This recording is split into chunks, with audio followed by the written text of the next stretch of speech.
미국 중앙은행인 연방준비제도가 기준금리를 0.25%포인트 내렸습니다. 소득주도 성장을 놓고 여야 공방이 한창입니다.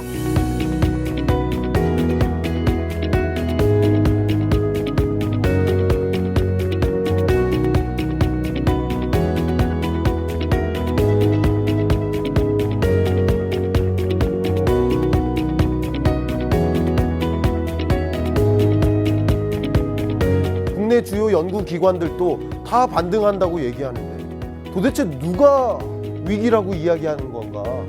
근데 사실 위기가 아니라는 거. 2020년은 무슨 점이요? 대전환점이라는 거.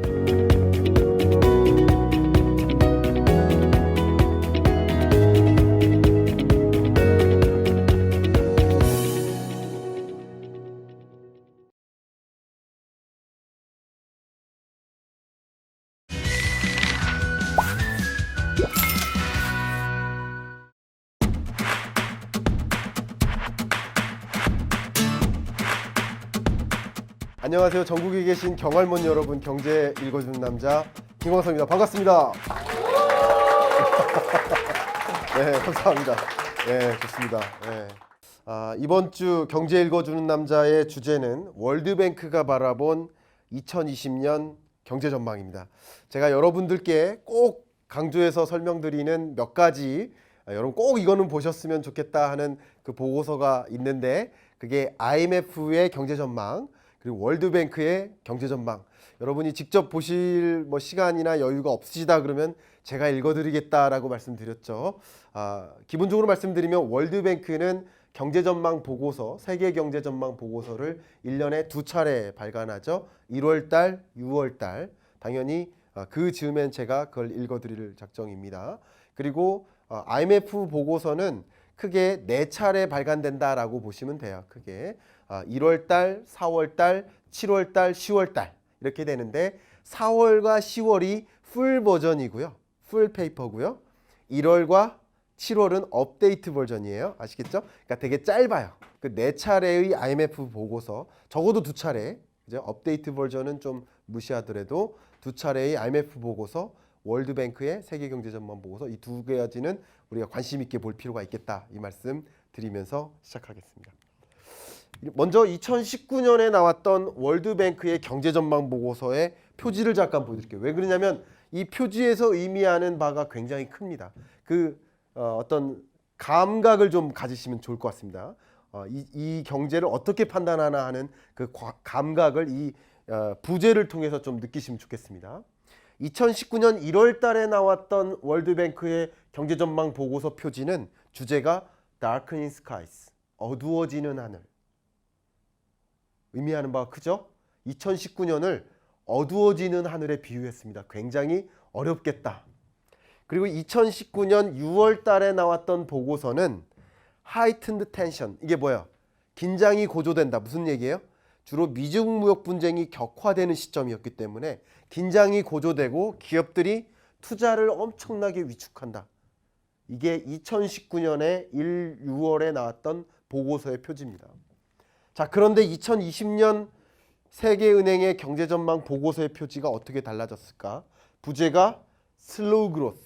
좋은 표현은 아니지만 엄청나게 강했던 다크닝 스카이스에 비하면 굉장히 완화됐죠. 여전히 그로스라는 느낌이 들어가 있죠. 그로스. 근데 저성장이라는 거죠. 성장이긴 성장이지만 저성장이다. 그리고 뭐예요?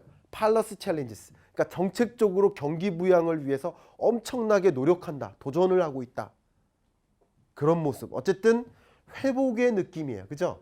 근데 뚜렷한 회복은 아니죠. 제가 누차 유료 강연 시간에도 말씀드렸듯이 회복의 국면이지만 지지부진한 회복. 그런 느낌을 설명하는 표제의 모습입니다. 자, 이제 본격적으로 볼게요.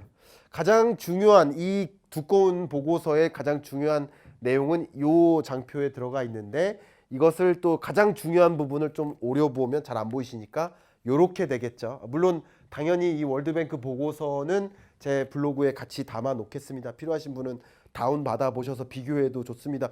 김광석이 잘못 얘기한 거 아니야? 이렇게 한번 비교 보셔도 좋습니다. 자기가 유리하게 좀 숫자 마음대로 얘기한 거 아닌가 하는 그런 의심을 갖고 비교해 보셔도 좋습니다. 자, 큰 그림을 보면 이 경제전망 보고서의 핵심 이 장표를 보면 먼저 세계 경제 전망이 나오고요. 둘로 쪼갭니다. 먼저 Advanced Economies, AE라고 하죠. 선진국 권역. 그 다음 EMDE, Emerging Market and Developing Economies, 신흥개도국 두 가지의 권역으로 쪼개져. 월드뱅크가 쪼갠 거예요. 제가 쪼갠 거 아니에요. 이렇게 쪼갰고요. 선진국에는 미국, 유로존, 일본, 그리고 Emerging Market에는 크게 6개의 권역으로 쪼갠다. 이렇게.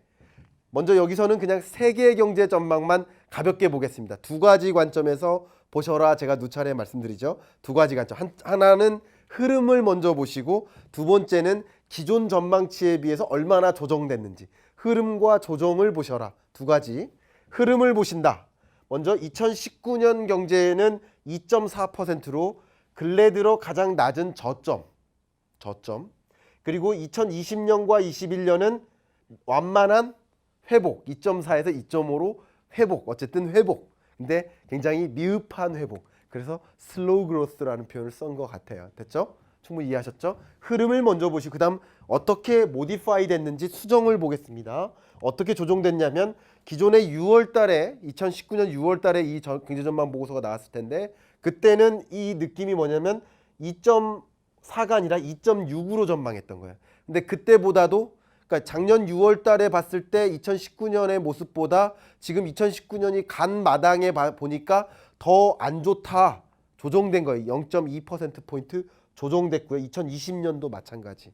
그러니까 그로스는 그로스인데 조금 더딘 그로스 이런 느낌이다. 자, 그럼 이제 쪼개 보겠습니다. 선진국부터 보도록 하겠습니다. 세계 경제 전망을 보시면 먼저 월드뱅크의 세계 경제 전망 보고서는 이 바그래프, 검정색 바그래프를 비교해 보세요. 19년이 낮아요? 20년이 낮아요? 19년이 낮아요. 20년 어떻게 된다? 반등한다. 회복한다.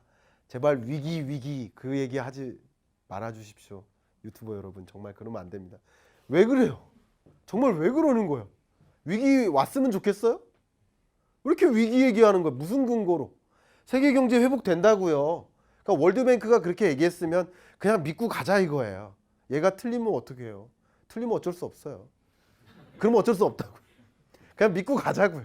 월드뱅크, IMF가 얘기하는 거 믿고 가자고. 저는 믿고 가는 사람이라서 그렇습니다만 존중합니다. 네, 위기론 주장하시는 거 존중합니다. 어쨌든 2019, 20년 반등한다. 되셨죠? 중요한 포인트 이제부터 선진국과 신흥국을 구분해 보겠는데 선진국 빨간색 19년이 낮아요? 20년이 낮아요?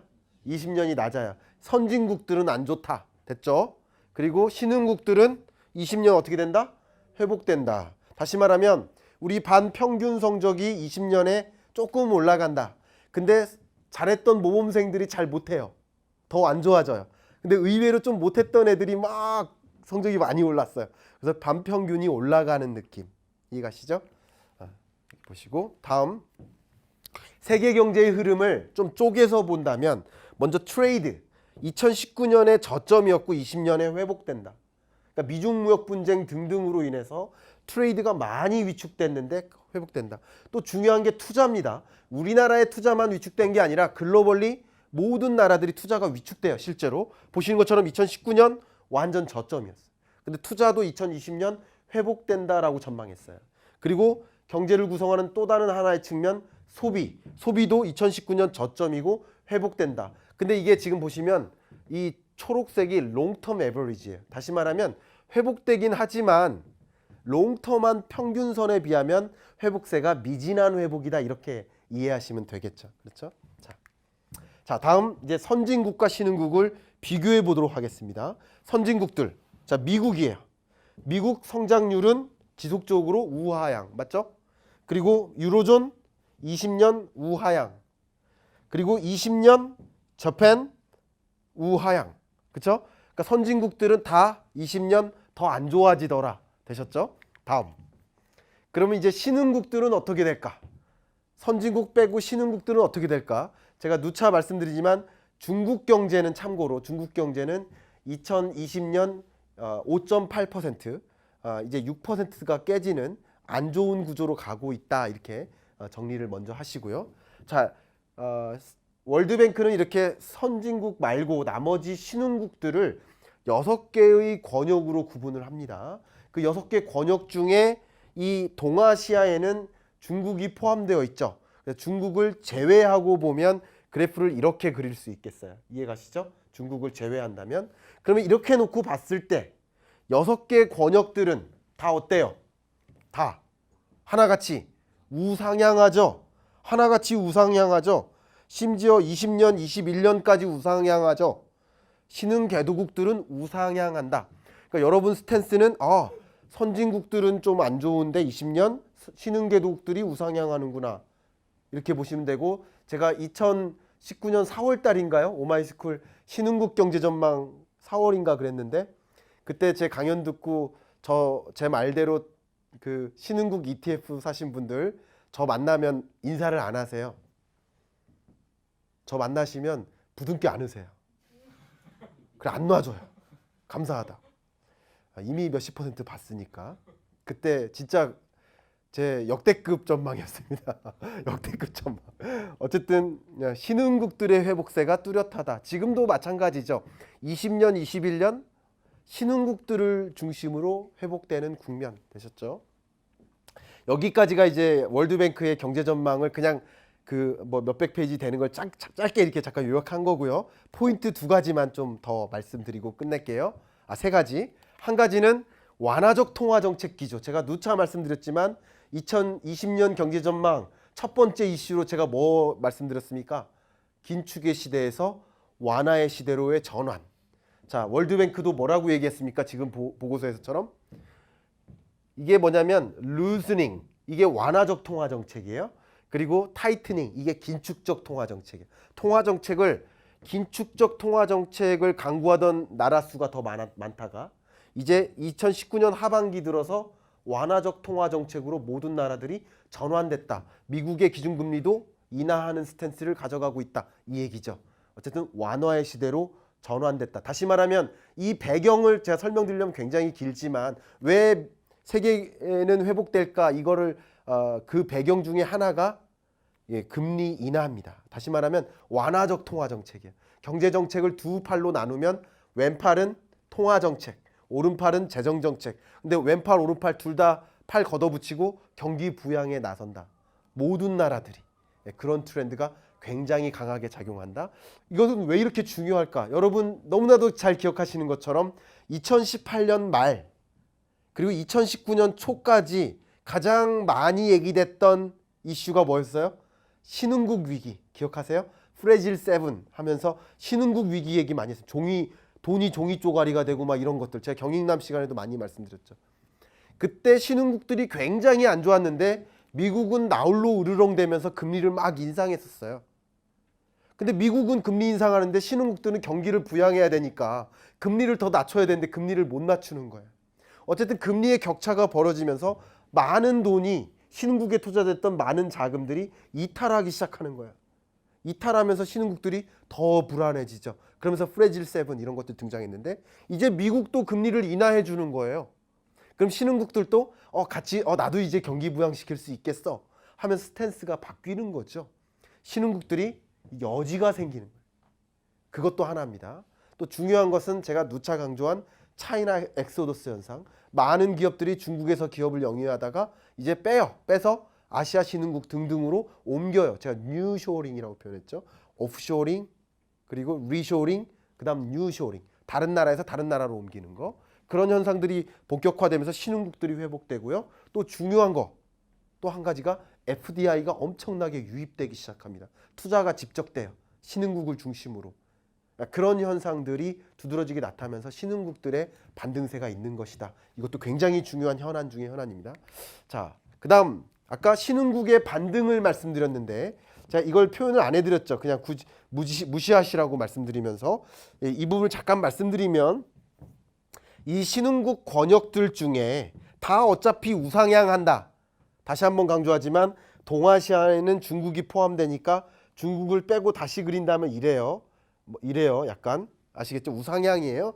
월드뱅크에도 이 자료가 있어요. 똑같아요. 근데 어쨌든 다 우상향하니까 어디에 투자하라. 그러니까 요것만 보고 내가 투자하겠다. 어디에 투자하고 싶어요?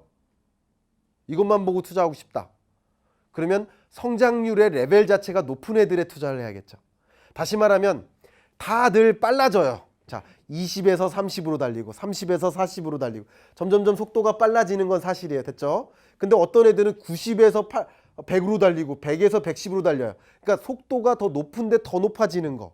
그게 성장률을 굳이 이해하기 쉽게 말씀드리면 그렇겠죠. 그러니까 성장 속도가 높은데 더 고성장하는 어디예요? 아시아 신흥국들이죠. 아시아 신흥국.